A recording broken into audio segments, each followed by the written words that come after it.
రాగలిగినటువంటి దైవ సేవకులు, అలాగే తెనాలి బరాక నుంచి రాగలిగిన పెద్దలు, మంగళగిరి ప్రాంతం నుంచి, విజయవాడ ప్రాంతం నుంచి రాగలిగినటువంటి దైవ సేవకులు, పెద్దలు, పరిశుద్ధులైన వారందరినీ బట్టి ప్రభువా మిమ్మల్ని స్తుతిస్తూ ఉన్నాం. ఉదయకాల సమయంలో నా తండ్రి, మీ పరిచయం విషయంలో మీరు మా ఎడల కనపరిచిన 5 అంతల శ్రేష్టతను బట్టి మిమ్మల్ని ఆరాధించడానికి కృపణిస్తూ వచ్చినావు. కరుణించిన దేవుడివి, సామర్థ్యం ఇచ్చిన దేవుడివి, నియమించిన దేవుడివి, పిలిచిన దేవుడివి, మంచి పరిచర్య చేయుటకు కృపను ప్రసాదించిన దేవుడివి. ఈ ఆత్మీయమైన పరిచర్య మీకు మహిమకరంగా జరిగించిన కొరకై తిరిగి మీ దాసుల ద్వారా నా తండ్రి కొన్ని ఆత్మీయమైన అనుభవాలు మీరు నేర్పిస్తూ వచ్చినారు. తిరిగి సమయంలో అల్పుడు నా యోగుడు నా పాత్రని నన్ను కూడా కరుణించుము. కొద్ది నిమిషాలు మీ పరలోకపు తలంపులిచ్చి ఆ రీతిగా మా ప్రార్థనా సమయము మీకు మహిమకరంగా మీ మహిమలో నుంచి ప్రతి అక్కర పొందుకునే వారిగా సిద్ధపరుస్తూ రండి ప్రభువా. సువార్త కూడా చూపించి మహిమ పొందమని తండ్రి, నిద్రమత్తు నుంచి అలసిన దేహాలను మీ కృపలో జ్ఞాపకం చేసుకుని చురుకుదనము మెలకువ ప్రసాదించి మహిమ పొందమని యేసుక్రీస్తు వారి పేరిట హృదయపూర్వకంగా స్థానిక సంఘము చూపిన ప్రేమను బట్టి, ఇచ్చిన ఆతిథ్యాన్ని బట్టి స్తుతిస్తూ వారి ప్రేమ ప్రయాసం రావాల్సిన ప్రతిఫలం ఇచ్చి సంఘ క్షేమాభివృద్ధి నిమిత్తం మేమంతా ఏక మనసుతో ప్రార్థన చేస్తూ శుభములు తెలియజేస్తున్నాం. సహాయం చేయండి. మమ్మల్ని మా గమనాలను మీరే చెరపట్టమని యేసుప్రభు వారి పేరిట హృదయం ద్వారా స్తుతులర్పించి ప్రార్థించి వేడుకుంటున్నాం మా తండ్రి. ఆమేన్.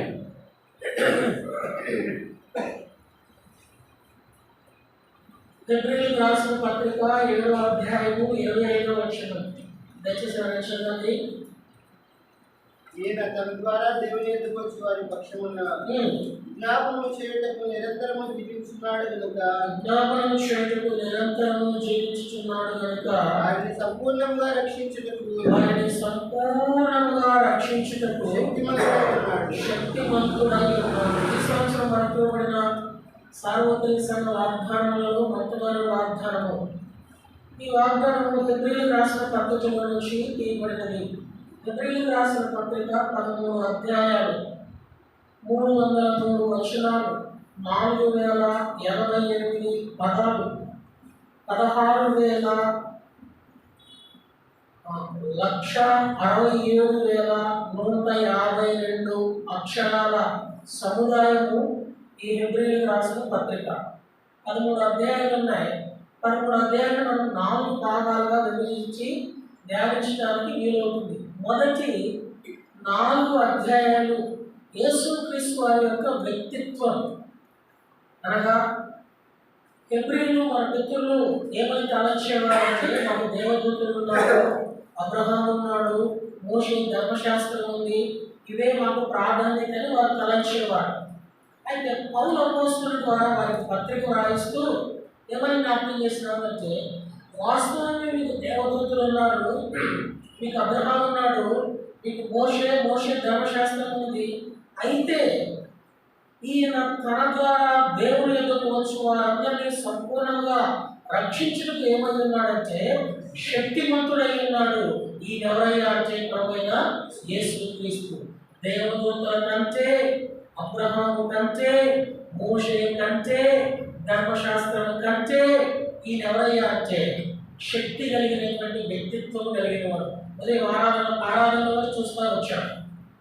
మన పితరులు ఏం చేశారంటే ధర్మశాస్త్రమే ప్రభువు యేసుక్రీస్తు దానిని నెరవేర్చి, ఈరోజు కూడా చాలా మంది మన సహవాసంలో నరసింగారు పెట్టింది అని అంటారు.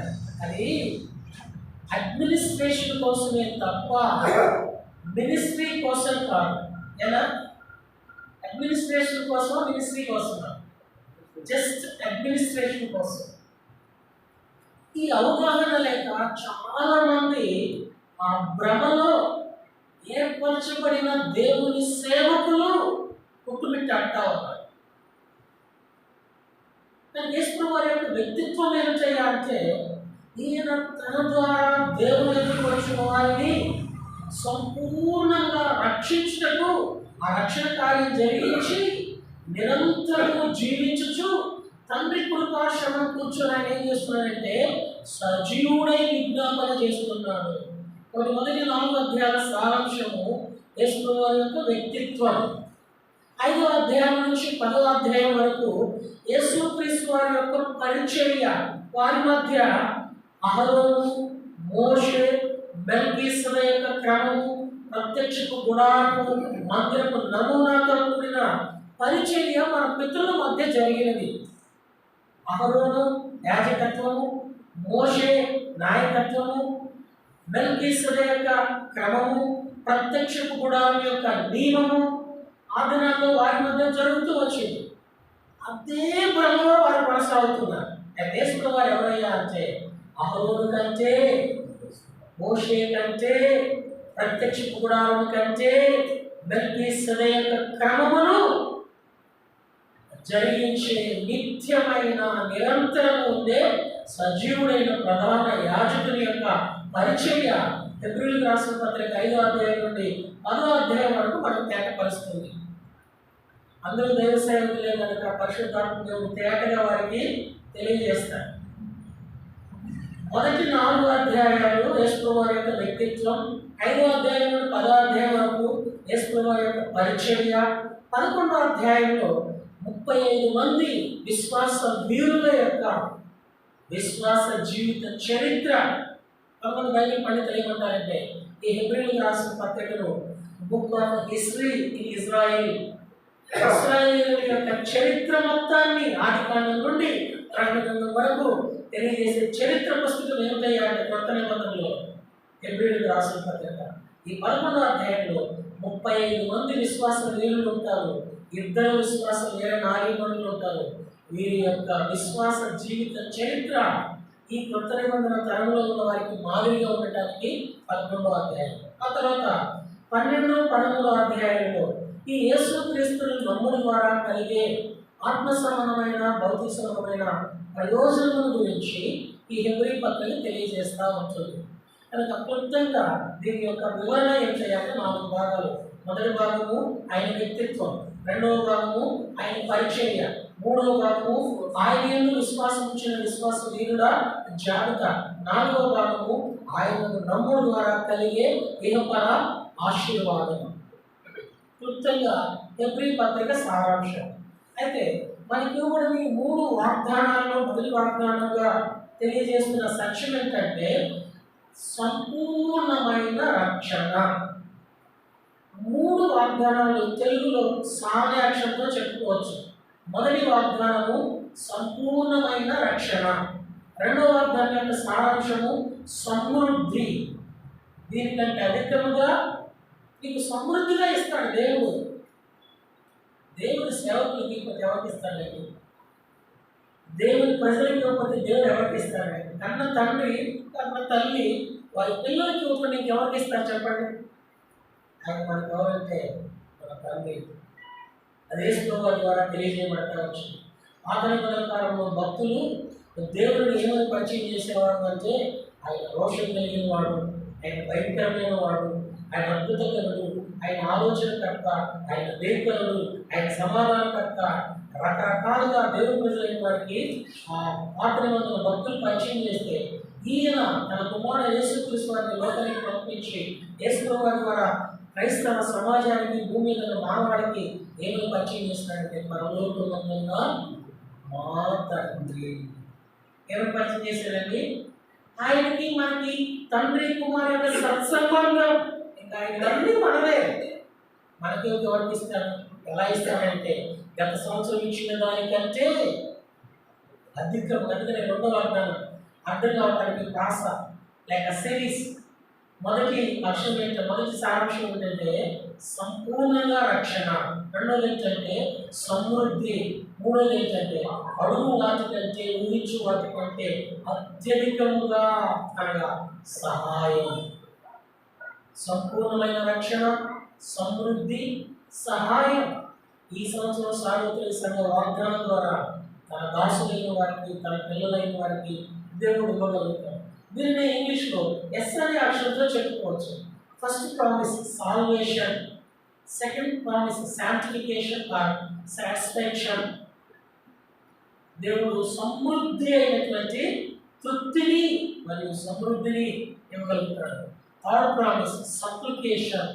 ఆయన నీకు నాకు ఆశ్చర్యకరమైన సహాయం ప్రార్థన ద్వారా ఇస్తాడు. Salvation, sanctification, satisfaction.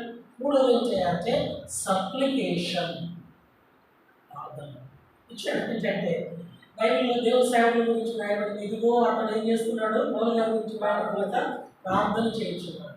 సేవకుల ప్రార్థనలో ఏమని మొదలుపెట్టుకోవాల్సి వస్తుంది? ప్రార్థన చేయండి, ప్రార్థన చేయండి. మా మోషే గారు అయితే ఏమన్నారంటే అది నువ్వు చేయాలి, నువ్వన్నా చేస్తే చేస్తారేమో. వచ్చింది ఎందుకయ్యా అంటే ప్రార్థన కోసం. వారంలో నాకు తెలిసి సేవకుల్లో ఆనందరావు గారి వయసు పెద్దది. ఈరోజు సేవకుల ప్రార్థన ఈ సంవత్సరంలో గత సంవత్సరంలో పోగొట్టుకోకూడదని పొద్దున్నే 9 గంటలకి చదిలో లేచి రావడానికి బాధపడుతుంటే వెంటనే దేవుడు తలంపించాడు. అలా పొద్దున్నే వచ్చి బాధపడుతున్న మీకు రాత్రే మా దగ్గరకు వచ్చి ఏదో మాకు చేతనైనంతలో మీకు ఆతిథ్యం ఇవ్వగలుగుతాము, మా దగ్గర ఉండి పొద్దున్నే మాతో పాటు కలిసి సేవల ప్రార్థన రావచ్చునంటే వాస్తవానికి రేపు వారి 3 కుమారులు 3 ఇళ్ళు నిర్మించుకుంటే డెడికేషన్ కార్యక్రమం ఉంది 26వ తారీఖు. తండ్రిగా సేవకునిగా ఆయనకు విస్తారమైన బాధ్యతలు, పనులు ఉన్నాయి. కానీ గురి ఏం చేయాలంటే దేవుని సేవకులుగా ఏం మానుకోకూడదు, ప్రార్థన మానుకోకూడదు. ఈరోజు ప్రార్థన మానుకున్న కొంతమంది ఆలోచనలు వచ్చి మరి కొంతమంది మానుకున్నారు.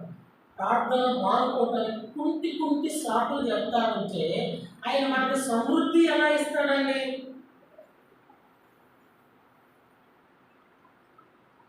కనుక ఈ అవలక్షణాన్ని మనం ఈ నూతన సంవత్సరంలో సరిదిద్దుకోవడం అనేది క్షేమం. నాకు ప్రయాసపడించాడు, నాకు మా దగ్గరే ఉన్నాడు. సాధ్యమైన వారికి మీకు తెలిసిన సేవకులకు మన సహవాసంలో దయాకాతో అంటుకట్టబడిన వాళ్ళు మీకు తెలిసిన సేవకులు ఎవరైనా మిమ్మల్ని రాంగ్ డైరెక్షన్తో దేవుని సహవాసానికి దయాకాకి దూరం చేయాలని ఎవరైనా ప్రయత్నం చేస్తే నీవు దేవుని సేవకునిగా ఈ దైవ నియమాన్ని చెప్పి వారిని కూడా సమకూర్చడానికి ప్రయత్నం చేయి. అంతే తప్ప వారితో కలిసి ఆగిపోవటానికి ప్రయత్నం చేయకు, సాహసం చేయకు. అది దారుణం. కనుక దేవుని సేవకులు మనం ఏం చేయాలి అంటే ప్రార్థన. ఎందుకు ఈ వాగ్దానం మనకు అదే నేర్పిస్తుంది. మళ్ళా మాట ఎప్పుడు 7:25 తన ద్వారా దేవుని యొద్దకు వచ్చు వారి పక్షమున జ్ఞాపనము చేయుటకు ఏం చేయాలి? యేసు వారికి ఏం అవసరం అండి? తన ద్వారా దేవుని ఎదుకు వచ్చే వారి అందరి పక్షంగా ఆయన ఏం చేయడానికి కోరుకున్నాడు? ఇది నిన్ను నన్ను నమ్మి నాకు ఆరాధన చూసాం. ఆయన మనం ఏం చేసినాడు? నమ్మి పరిచయం తెచ్చుకున్నాడని తిమోతి పత్రిక 1:12లో నమ్మాడు. నీ ద్వారా దేవుని ఇంటిలోకి వచ్చిన వారందరినీ యేసు వారిని బట్టి దేవునికి నీవు నిర్మాణం లెక్క చెప్పవలసిన వారిగా ఉన్నావు. అందుకొరకు నిజమైన సేవకుడుగా యేసు వారు మాదిరిగా చూపుతున్నాడు అంటే నిరంతరము విజ్ఞాపన చేయుచున్నాడు. నెలకొకసారి సేవకులమైన మనమే ప్రార్థన మనకు అంతఃశ్రద్ధ చేస్తే దేవుడు మనం నమ్మి మనకు అప్పగించిన కూడా మంద విషయంలో ఇంకా ఆయనకి ఏం లెక్క చెప్తాం. ఆయన నమ్మకాన్ని ఎలా చూస్తుంది? నాకు రామగారు మాట్లాడాడు. బైబిల్ అంతా మిక్సీలో గ్రైండ్ చేసి ఒక చిన్న సారాంశం నాకు ఒకే ఒక్క మాట, నువ్వు నమ్మితే. ఆయన హృదయం వాంఛది నీవు నమ్మితే. ఎవరిని? ఆయన నిన్ను నన్ను నమ్మాడు. నమ్మి ఏమిచ్చాడు అంటే ఆయన ప్రాణం ఇచ్చి కొన్న సంఘము, తన స్వరత్వం ఇచ్చి కొన్న సంఘము. దయచేసి ఈ మొబైల్ సైలెంట్ లో పెట్టండి. మన దగ్గర విశ్వాసం బాగా చెప్తాము. ఈఆర్ సప్లై నాట్ అప్లై అన్నట్టు ఉంటుంది.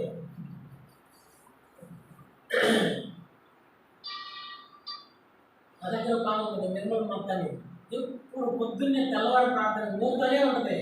ఎన్నిసార్లు చెప్పినా కానీ ఆయన మనల్ని నమ్మాడు, అప్పగించాడు. ఆయన నమ్మిన పరిచర్యలు మనోనమ్మకంగా చేయడానికి మన కొరకే నిరంతరం ఆయన ఏం చేస్తున్నాడు అంటే విజ్ఞాపన చేస్తున్నాడు. సమయాన్ని బట్టి 10 నిమిషాల్లో దేవుని వార్తలు ముగించుకుని ప్రార్థన చెప్తాం. ఆయన మన కొరకు ఎలాంటి విజ్ఞాపన, ఎలాంటి ప్రార్థన చేస్తున్నాడు. బైబిల్లో ఆయన చేసిన ప్రార్థనలు చాలా ఉన్నాయి. ఒకటి మాత్రం జ్ఞాపకం చేసుకుంటాం, అది కూడా ఇందాక గుర్తు చేసేది కాబట్టి రిలేటెడ్గా మన సహవాసంలో ఉన్న దేవుని సేవకులు వర్తమానం ఎలా ఉంటాయి అంటే ఎవరు గారి ఆ గమనం చూడదు. ఆత్మ సమానమైన నడిపింపు ఏకత్వంలోకి వస్తుంది. బైబిల్ 66 పుస్తకాలు కూడా ప్రజెంట్ చేసేది ఎవరినాయి అంటే యేసుప్రభువునే. యోహాను సువార్త 17వ అధ్యాయంలో యేసుప్రభువు సర్వమానవాళి కొరకు ఆయన అప్పగించిన మంద కొరకే చేసిన సుదీర్ఘమైనటువంటి ప్రార్థనలో ఒక ప్రార్థనను జ్ఞాపకం చేసుకుంటాం. యోహాను సువార్త 17వ అధ్యాయము 8, 9 వచనాలు. నీవు నాకు అనుగ్రహించినవన్నీ నీ వలననే కలిగినవని వారిప్పుడు ఎరిగి ఉన్నారు. నేను వారి కొరకు ప్రార్థన చేయుచున్నాను. లోకము కొరకు ప్రార్థన చేయట్లేదు. నీవు నాకు అనుగ్రహించి ఉన్నవారు నీ వారైనందున వారి కొరకే నేను ప్రార్థన చేయుచున్నాను. యేసుప్రభువు వారు మన కోసం ప్రార్థన చేస్తున్నాడు. మనం ఎవరు? ఎవరి సేవకులు? మనకి పేరు ఎవరి సేవకులు? మనం దేవుని సేవకులు. అసలు పేరు మర్చిపోతుంటే వాళ్ళంతా ఆ ప్రివిలేజే వేరు. దేవుని సేవకులు. ఈ దేవుని సేవకులైన మన కొరకు ఆ దేవుడు ఏం చేస్తున్నాడు అంటే నిరంతరము విజ్ఞాపన చేస్తున్నాడు. ఎందుకంటే మనకు మాది ఉండట, మనం ఆయనని పోలి నడవటానికి, ఆయన లోకం కోసము ప్రార్థించాలి. అందుకని నాకు 2 కొరింథీయులకు రాసిన పత్రిక 4వ అధ్యాయం 2వ వచనం. 2 కొరింథీ 4:2 వచనం. అయితే కుయుక్తిగా నడుచుకొనకయు దేవుని వాక్యమును వంచనగా బోధింపకయు. చాలా మీరు ఈ పని ఎవరు చేస్తారు? దేవుని వాక్యాన్ని వంచనగా బోధించే పని ఎవరు చేస్తారు? అనుమానం లేదు సేవకులు. ఈరోజు మన సహవాసంలో మనకు ఉన్నటువంటి చెడ్డ పేరు ఏమిటయ్యా అంటే మా సేవకుడు సరైనడైతే మా సంఘానికి ఎందుకు, మా సేవకుడు సరైనడైతే మాకు ఆత్మీయమైన దారిద్రత ఎందుకు, అంత నింద మనం భరించాల్సిన అవసరం ఏంటి? మనకి ఎలాంటి పరిచయం అప్పగించాడు ఆయన? అక్షరానుసారమైనదా, ఆత్మానుసారమైనదా? అదే మన ఆరాధన అవుతూ మనం ఎలాంటి పరిచయం అప్పగించాడు? శిక్షానుసారమైనదా, రక్షణానుసారమైనదా? ఎలాంటి పరిచయం అప్పగించాడు? మహిమానుసారమైనదా, మట్టి శరీరంతో కూడినదా? ఎలాంటి పరిచయం అప్పగించాడు? జీవానుసారమైనదా, నిర్జీవమైనదా?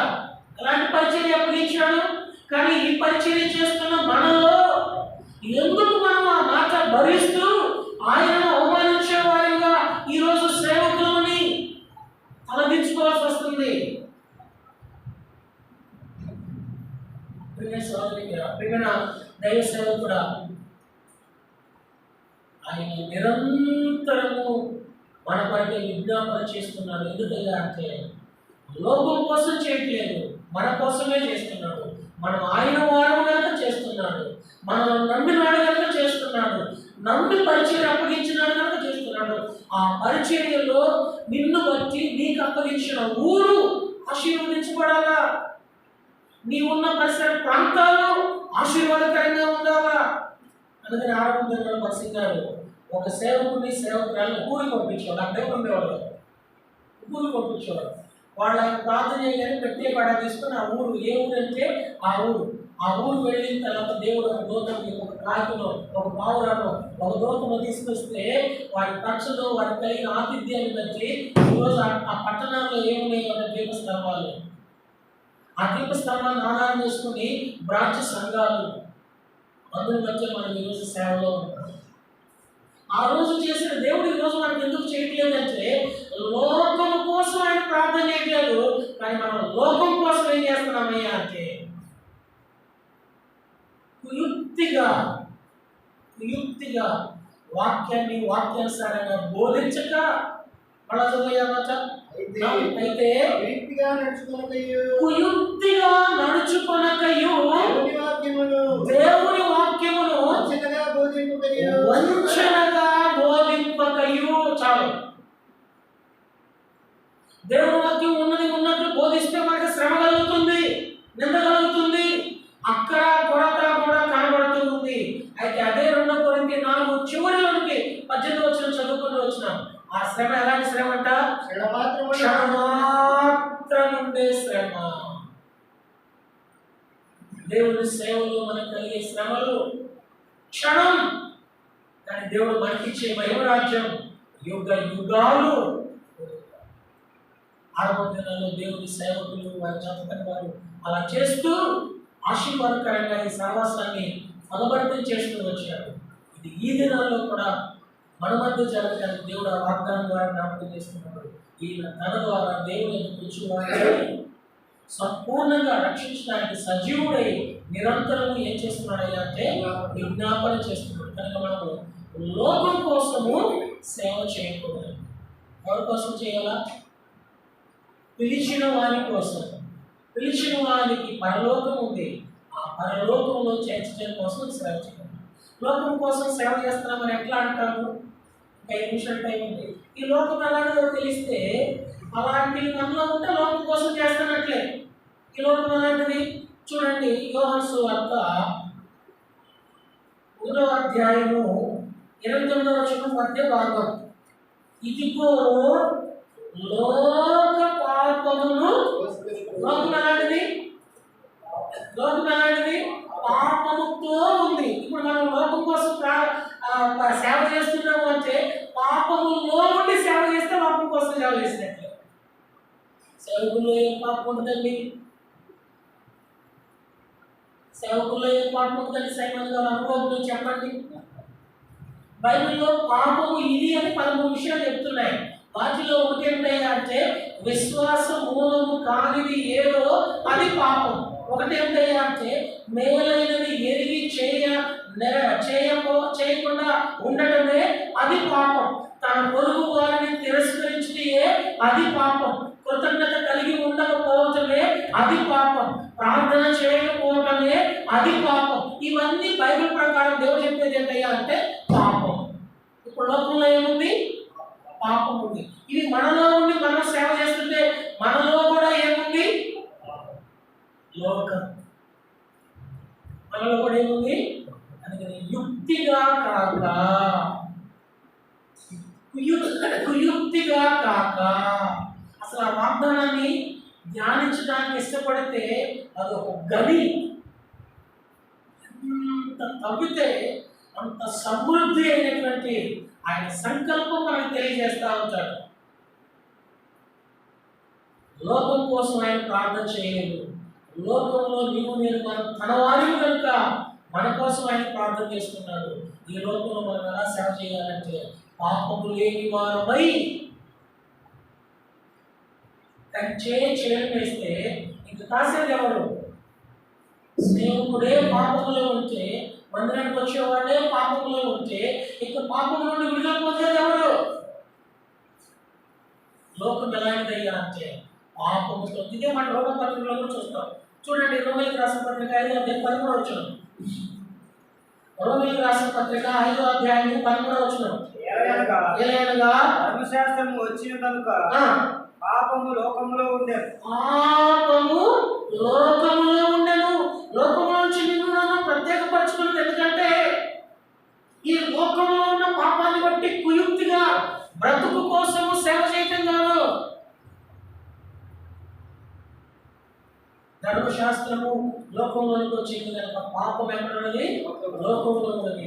దేవుడు నిన్ను నన్ను పిలుచుకున్నాడు. నాకు అన్న చెప్తున్నాడు, 6వ వచనంలో సామర్థ్యం ఇచ్చాడు. దేని మీద? పాపం జయించటంలో పిలిచాడు, నియమించాడు, మంచి పరిచర్య ఇచ్చాడు. అందుకని ఆయన దయ, కనికరము, జాలి మన ఎడలో చూపాడు. లోకానుసారంగా కుయుక్తిగా సేవ చేస్తే ఆయన నమ్మకాన్ని బొమ్మ చేసిన వారు. చూడండి, అక్కడక్కడ మనం వింటూ ఉంటాం. ఎవరినైనా క్షమిస్తారని మనసు వస్తుంది కానీ నమ్మినోడు మోసం చేస్తే భరించలేదు. మనం ఎవరైనా మోసం చేసినా పర్వాలేదు, కానీ మనం ఎవరైతే నమ్ముతామో వాడు కనుక మోసం చేసాడు అనుకోండి, మనం ఏమవుతామో భరించలేదు. ఇప్పుడు మనల్ని నమ్మింది ఎవరు? మనల్ని నమ్మింది ఎవరైనా చంద్రపాల్. ఇప్పుడు మనం ఎవరు మోసం చేస్తున్నాం తలుసుకుంటే భయంకరంగా ఉందో తెలుసా? ఆ గ్రహింపులకు మనం వస్తే దేవుడు మోసం చేయగలం. నమ్మిన వాడు మోసం చేస్తే కలిగే బాధ అనుభవించేవాడని తెలుస్తుంది. ఇప్పటికీ ఆ బాధ చేసుకున్న వారు తండ్రి కృపాశను కూర్చొని నిరంతరం విజ్ఞాపన చేస్తూ ఇంకా నమ్ముతూ అవకాశం ఇస్తున్నాడు. రెండవ లోకం నాటిది చూస్తామండి. యోహాను సువార్త 7వ అధ్యాయం 7వ వచనం. యోహాను సువార్త 7వ అధ్యాయము 7వ వచనం. దాని క్రియలు చెడ్డవని, దాని క్రియలు చెడ్డవి. లోకం అంటే రెండోది చెడ్డది, చెడిపోయింది. అది కానీ ఆరోగ్యంలో దేవుడు భూమి మీద మనిషిని చూసినప్పుడు ఎలా ఉన్నాడయ్యా అంటే చెడిపోయి ఉన్నాడు. లోకం కూడా ఎలా ఉన్నాయా అంటే చెడ్డది. ఇప్పుడు సేవకుడు ఏం చేయకూడదయ్యా అంటే, వాక్యం బోధించేవాడు ఏం చేయకూడదయ్యా అంటే, వాక్యం వినేవాడు ఏం చేయకూడదయ్యా అంటే, వాక్యాన్ని నమ్మినవాడు ఏం చేయకూడదయ్యా అంటే చెడ్డ వాటిని చేయకూడదు. వాక్యం చదివేవాడు కూడా ఏం చేయకూడదయ్యా అంటే చెడ్డ వాటిని చేయకూడదు. నేను ప్రకటన 1:3 అదే కదా చెప్పింది, ఈ ప్రవచన వాక్యం చదువువాడును వినువాడును భయపడివాడును దరిద్రులు అని లేదు. ఆ దళితులని అంటే ఈ చెడ్డవి లోపల మనం ఏం చేయాలా? లోకం ఎలా ఉన్నాయి అంటే చెడ్డిపోయింది, చెడ్డగా ఉంది. ఈ లోకంలో దేవుడి సేవకులుగా పరలోకానికి తన స్వాచ్యాన్ని సిద్ధపరచడానికి ఏర్పరచబడినటువంటి నీవు నేను మనము చెడ్డ క్రియలు జరిగిస్తూ ఉంటే సంపూర్ణమైన రక్షణలోనికి వెళ్ళలేదు. రక్షణ 3 విధాలు: రక్షించబడినాము, రక్షించబడుచున్నాము, రక్షించబడబోచున్నాము. ఏదో రక్షించబడ్డాం, ఈరోజు రక్షించబడుచున్నాం, మరి రేపు రక్షించబడబోతామా? అదే సంపూర్ణమైన రక్షణ. అది మనలో జరగడానికి నిరంతరం ఆయన మన వరకు తండ్రి కృపాశను కూర్చొని విజ్ఞాపన చేస్తున్నాడు. అది సంపూర్ణంగా మన జరగాలంటే కుయుక్తిగా సేవ చేయకూడదు. యెహోషువ గురించి బైబిల్లో రాయబడి ఉంది. 24 అధ్యాయాలు ఆయన పేరు మీద పుస్తకం ఉంటే చచ్చిపోబోయే ముందు యెహోషువ ఎవరైనా రాయబడిందంటే దేవుని దాసుడు, అంతే కదా. బ్రతికిన సేవా దినాలన్నీ యెహోషువ గురించి బైబిల్లో ఏమని రెఫరెన్స్ ఇచ్చాడయ్యా అంటే, నూను కుమారుడును మోషే చేతుల మీదుగా నీళ్లు పోయించు వచ్చిన అంతేనా, మోషే పరిచారకుడును నూను కుమారుడైన యెహోషువ దేవుని సేవకుని దగ్గర సేవా ధర్మము జరిగిస్తూ వచ్చినాడు. ఈరోజు సేవకులకే సేవకులంటే లెక్కలేదు, సేవకులకే సేవకులంటే విలువ లేదు. సేవకులే సేవా విధానాన్ని తొంగలుతున్నారు. సేవకులే సేవా నియమాన్ని, విశ్వాసం ఎవరి దగ్గరికి రావాలా? సంఘంలో సేవకుల దగ్గరికి రావాలని చెప్తాను కదండి. మరి బ్రాంచ్ సంఘంలో ఉన్న సేవకులందరూ ఎక్కడికి రావాలా? సేవకుల దగ్గరికి రావాలి. ఈ సేవకులు ఏం చేస్తారంటే అడ్మినిస్ట్రేషన్ కొరకు, పరిపాలన సౌలభ్యం కోసము ఆత్మీయమైన పెద్దలను కలుపుకొని పరిచర్య జరిగిస్తారు. ఇది నియమం. ఈ నియమాన్ని దాటిపోతే ఏమవుతుంది అంటే డాష్ కుయుక్తితో కూడిన క్రియలు అది చేయొద్దంటున్నాడు. అలా చేస్తే సంపూర్ణంగా మనం రక్షణలోనికి రాలేము. ఈ 3 వాగ్దానాల యొక్క సారాంశము ఫలభరితము పొందలేము. ఫలభరితము అందుకని సేవకులు మాత్రమే చెప్పారు. విన్నవాళ్ళందరూ ఎంత వర్ధిల్లుతారో కళ్ళ ముందు కనబడతా ఉన్నారు. వాళ్ళలో ఈ అల్పుడు కూడా ఒకడు. చచ్చిపోయేంత వరకు నా ఆత్మీయమైన నాయకత్వం ఉన్న సేవకుడికి పరిపూర్ణంగా విధేయత చూపడానికి ఆశిస్తాను. ఎవరికి అదే చేశారు. గొంతులో ఊపిరించితే దేవుడు అదే జరిగించడానికి అదే కోరుకుంటూ ఉంటారు. అదే వే నా పిల్లలు కూడా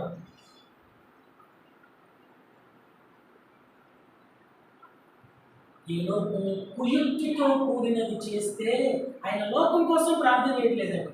ఎవరి కోసం ప్రార్థన చేస్తున్నాడు? లోకములో ఉన్న తన వారైన మన కోసం ఆయన ప్రార్థన చేస్తున్నాడు. కనుక లోకం మొదటి ఎలాంటిది అంటే పాపంతో ఉన్నది. రెండోది లోకం ఎలాంటిది అంటే చెడ్డ క్రియలు జరిగిస్తుంది. కూడా చూడండి, లోకం ఎలాంటిది అంటే యెషయా గ్రంథము 24వ అధ్యాయం 5వ వచనం. 5 నిమిషాలు తీసుకొని ముగించుకుంటాం. యెషయా గ్రంథము 24వ అధ్యాయం 5వ వచనం. సేమ్ వాక్యం చదువు. లోక నివాసులు ధర్మశాస్త్రమును అతిక్రమించి ఉన్నారు. ధర్మశాస్త్రమును అతిక్రమించి ఉన్నారు. లోకం ఎలాంటిదంటే మూడోది దేవుని వాక్యాన్ని అతిక్రమించేవాడు. దేవుని వాక్యం బోధించేవాడే దేవుని వాక్యాన్ని అతిక్రమిస్తే ఎలా ఉందని రాజుగారు దేవుని వాక్యాన్ని. అందుకని 2 కొరింథీ 4:2లో ఎంత అద్భుతమైన పదం అంటే అది మనల్ని కరుణించి పరిచయం ఇచ్చాడు. దేవుని వాక్యం, దేవుని ప్రజలకి వాక్యానికి ఉన్న శక్తి ప్రాణాత్మ కీళ్ళ మూలుగులను విభజించినంత లోతుగా దురుచు హృదయంతరంగపు ఆలోచనలను ఏం చేస్తుంది?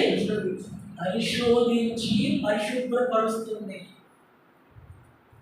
దేవునికి పైది కాదు కావాల్సింది, హృదయంలో ఉన్న ఆలోచన. అందుకనే అంటున్నాడు, తలంపు పుట్టక మునిపే నేను ఎరిగిద్దని. ఆయన మన తలంపులు కూడా ఎలా ఉండాలని కోరుతున్నాడంటే పరిశుద్ధమైనదిగా. ఈ లోకం ఎలా ఉందని అంటే ధర్మశాస్త్రమును అతిక్రమిస్తుంది. నేను ఎలా చూశాను, లైవ్లో చేస్తారు కాబట్టి ఒక సేవకుడు ఆదివారం 4 గదుల మధ్య సేవకురాన్ని కొల్లబడిసి ఈడకొచ్చి ప్రభు వాళ్ళు నిలుస్తున్నాడు. ఫస్ట్ పాట ఏం పాడాడంటే ఓ యేసు నీ ప్రేమని పాడాడు. 3 పాటలు పాడతారు కదా ఆరాధనకి. వాటిలో ఫస్ట్ పాట ఏం పాడంటే ఓ యేసు నీ ప్రేమని పాడాడు. వాడు ఆ పాట పాడుతున్నప్పుడు ఆ సేవకురాలు నాకు ఫోన్ చేసి అన్నయ్య నా పరిస్థితి ఎలా ఉంది చూడమే ఏం చేస్తున్నాడు.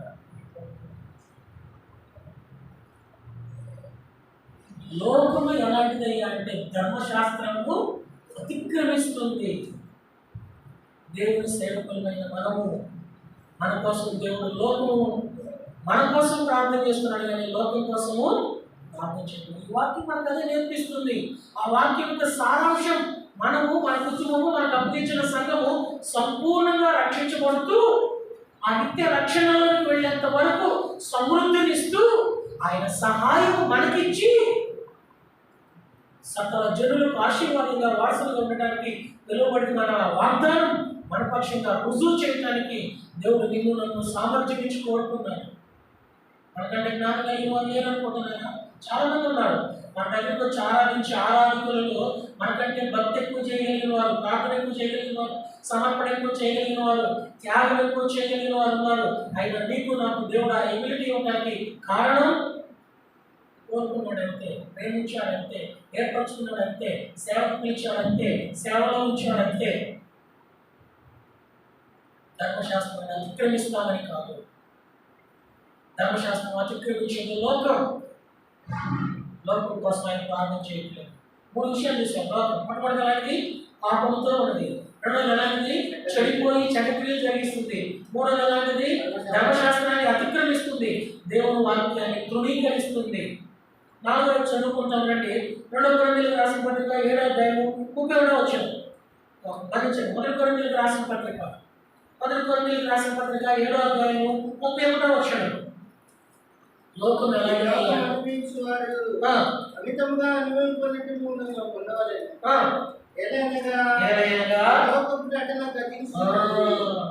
లోకం 4 ఎలాంటిది అంటే నటన. ఇది సేవకులకు చెప్పడం బాగా, కానీ ఏం చేస్తారు? ఎవరు ముందు ఎలా ఉండాలో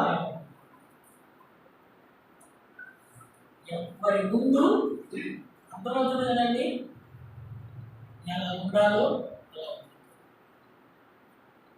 ఇంకా చెప్పాలంటే సొసైటీ వాళ్ళకి సొసైటీ అసలే సత్యం గ్రహించాలంటే సత్యము గ్రహించాలి. ఈ ప్రిన్సిపల్స్ సొసైటీ ఆర్ ట్రస్ట్ అనే ప్రిన్సిపల్స్ నేను ఊరే చెప్పలేదు ఎవరు అంటారు. ఈ సొసైటీ ట్రస్ట్ అనే ప్రిన్సిపల్స్ మన డినామినేషన్ అడ్మినిస్ట్రేషన్ కోసమే. బైబిల్లో ఎక్కడ కూడా పదాలు లేవు.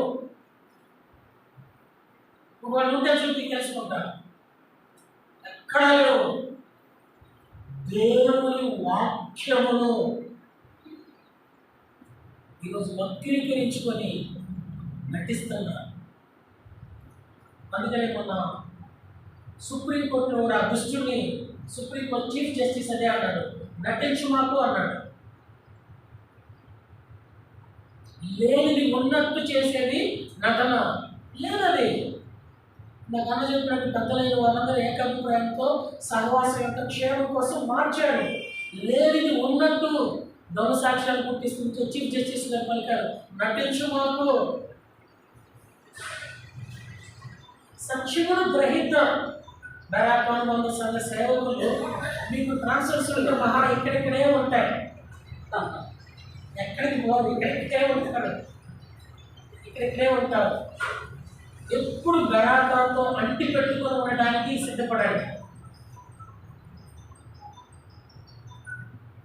కాని మాటలు నమ్మి నటన జీవితంలో పోతే వాళ్ళ కోసం ప్రభువు ప్రార్థన చేస్తున్నారు. ఎవరి కోసం ప్రార్థన చేస్తున్నారంటే నీ కోసం, నా కోసం. నేను నన్ను ఆయన ఎన్నుకున్నాను. లోకం ఎలాగది అంటే నాలుగోది నటన. 4 విషయాలు చూసాం. రెండవది ఏంటి? పాపం. రెండవది ఏంటి? చెడ్డ క్రియలు జరిగిస్తుంది. మూడవది ఏంటి? దేవుని వాక్యాన్ని అతిక్రమిస్తుంది. నాలుగవది ఏంటి? నటిస్తుంది. ఐదవది 12 కొరింథీయులకు రాసిన పత్రిక 11వ అధ్యాయము 32వ వచనం. మనము తీర్పు పొందిన ఎడల లోకముతో పాటు శిక్షావిధి కలుగుతున్నట్లు లోకానికి ఏముందండి? అందుకని ఇందా కూడా మనకి ఏం పరిచయం అంటే శిక్షార్హమైన పరిచర్య కాదు మనకి ఇచ్చింది, రక్షణకరమైన పరిచర్య. మన పెద్దలు బాగా చెప్తూ ఉంటారు, విశ్వాసుల కంట ఒక కట్ట ఇవ్వమంటాడంట, సేవకులకి ఎన్ని కట్టలు ఇవ్వమంటాడంట? 2 కట్టలే అంటాడంట. అంటే శిక్షకు ఎవరికి? అందుకని బైబిల్ దేవుడు చెప్పాడు, బోధకులుగా ఉండడానికి ప్రయత్నం చేయకండి. ఏం చేస్తాం? సేవకు వచ్చి ఆయన పిలుపుని బట్టి ఆయన విధానంలో నల్లగొట్టి తీసుకుంటారు. కానీ ఇప్పుడు శిక్షకు గురి కాకుండానట్లు మన సేవా జీవితం. లోకం బైబిల్ ఎలాగయ్యా అంటే శిక్ష. అయితే దేవుడు మనకేం వాగ్దానం ఇచ్చాడంటే సంపూర్ణముగా రక్షణ, సంపూర్ణమైన రక్షణ. ఈ 5 రకాలైన లక్షణాలు మనలో లేకుండా ఉండటానికి మన కోసము తండ్రి కుడి పార్శ్వన కూర్చొని ఆయన ఏం చేస్తున్నాడు? నిరంతరము విజ్ఞాపన చేస్తున్నాడు. ఈ సంవత్సరము మన సేవా జీవితంలో, వ్యక్తిగత జీవితంలో, కుటుంబ జీవితంలో మనము కూడా సంపూర్ణంగా రక్షణ అనుభవం ఆనందిస్తూ సమృద్ధిని కలిగి ఉంటూ దేవుని సహాయము పొందుతూ అనేకులకు దేవుని సహాయం అందించే వారిగా ఉండటానికి ఈ లోక సంబంధమైన 5 విడిచిపెట్టి మనం కూడా ప్రార్థన చేయవచ్చున్నాం. ఈ 5 ఏమైనా మనలో ఉన్నాయా లేవా? ఏమో కాదు. కొంతమంది ప్రార్థన చేస్తారు, చెయ్యకపోలేదు, మానకపోలేదు, వెళ్ళకపోలేదు. ఎందుకు? దాన్ని అట్లా చేశారా? ఈ పాపము చేయకపోలేదు నేనే అని అన్నాడండి. ఈ పాపము చేసిన వాడను దావిది ఏమైనాడు? ఆ మాట అన్నప్పుడు ఏమన్నాడు? కరుణించబడ్డాడు, వర్ధిల్లాడు. దావీదు మీద దేవుని కృప తొలగిపోలేదు. నేను ఒకసారి సేవకుల మధ్య చెప్తా ఉంటే కొంతమంది నాకు చాలా బాగా చేశారు. ఇప్పటికీ పలకరు, ఎందుకంటే వాడు అదే మాట అంటారు, చెయ్యకపోలేదు. వాడు పలికితే అంతా పలకపోతే అంటారు. దేవుడు నాతో పలకపోతే కదా నాకు బాధ, నేను దేవుడితో పలకరింపలేకపోతే కదా నాకు నరకం. చెప్పాల్సింది చెప్పకపోతే అలాంటి ద్వంద్వ వైఖరితో కూడినటువంటి ఒప్పుదల వద్దు. మన డిసెంబర్ 31 చాలా మంది ఇదే ప్రార్థన, చెయ్యకు పోలేదు ప్రభువా, మానకు పోలేదు ప్రభువా. అలాంటి వద్దు. పాపం లోకంలో ఉంది. రెండోది చెడు, మూడోది వాక్యం అతిక్రమించడం, నాలుగోది నటన, ఐదవది శిక్ష. వీటి కోసం ఆయన ప్రార్థన చేయలేదు. ఈ లక్షణాలు మనలో లేకుండా మనకు కూడా ఆయన వలే ప్రార్థన చేయగలిగింది. దేవుడు నీకు ఇచ్చేదాన్ని ఎవ్వరూ ఆపలేదు. ఆయన తలుపు తీయగా వేయగలిగిన వాడు ఎలా తలుపు తీస్తారంటే ఆకాశపు వాకిళ్ళు విప్పుతాడు. తన సేవకుల పక్షముగా, తన ప్రజలైన వారి పక్షముగా, తనను ఆశ్రయించిన వారి పక్షముగా సమృద్ధిని దేవుడు అనుగ్రహించాడు. ఆ సమృద్ధి సంవత్సరం మన సేవా జీవితంలో కలిగిన వారిని అప్పగించిన మందము నిర్ణయపరచడం ఆయనకి లెక్క చెప్పినట్లు మనం ఈ రీతిగా ఈ కుయుక్తితో కూడినటువంటి లోకంతో ఏకీభవించకుండా లోకంలో నుంచి ప్రత్యేకించబడిన వారిని సంపూర్ణంగా రక్షించుటకు శక్తివంతుడైనటువంటి యేసుక్రీస్తు నందు ఉండి దేవుడిని ప్రార్థించి మన సేవా జీవితాన్ని నూతనంగా మోకరించండి. కొంత సమయం ప్రార్థనా జీవితం కలిగి ఉంటాము. క్లుప్తంగా ఒక 5 హృదయపూర్వకంగా ప్రార్థన చేస్తాము. తర్వాత కొద్దిగా ఎవరైతే చేయలేదో వారు హృదయపూర్వకంగా పరిశుద్ధాత్మ ప్రేరేపణ బట్టి వారు ప్రార్థన చేయండి. ప్రార్థన అనంతరము ప్రైజ్ రిక్వెస్ట్ వరకు వైట్ పేపర్ రాసుగారు కొంచెం వైట్ పేపర్లు రాసుగారు ఇవ్వండి. వైట్ పేపర్ ఇస్తే ప్రేజ్ రిక్వెస్ట్ రాస్తారు. ఒక 15 నిమిషాలు గ్రూప్గా కూర్చొని ప్రార్థన చేస్తాం. ఆ సమయంలో 2 రిజిస్టర్లు ఉన్నాయి. ఒక రిజిస్టర్ ఏమో మన సంగీతరావు గారిది, వచ్చిన వాళ్ళందరూ మీ పేరు, మీ ఫోన్ నెంబరు, మీ ప్లేస్ రాయండి. ఇంకో రిజిస్టర్ ఏమో బరాగా మందిరానికి దేవుడు సేవకులైన వారు మాత్రం అందులో పేరు, ఫోన్ నెంబరు, మీ ప్లేసు రాయండి. ఎప్పుడు మనం ప్రేయర్ రిక్వెస్ట్ రాసేటప్పుడు ఇప్పుడు ప్రార్థన మోకరించండి. ఆ రీతిగా ప్రార్థించండి.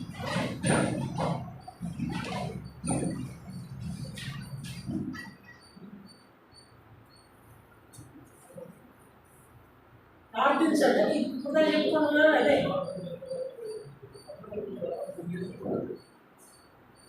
అదేదో సాయంత్రం ఉంది, ఎడవ తోలు తెచ్చి ఏడాది వెతికినా నలుపు నలిపే తెలుపు రాదన్నట్టు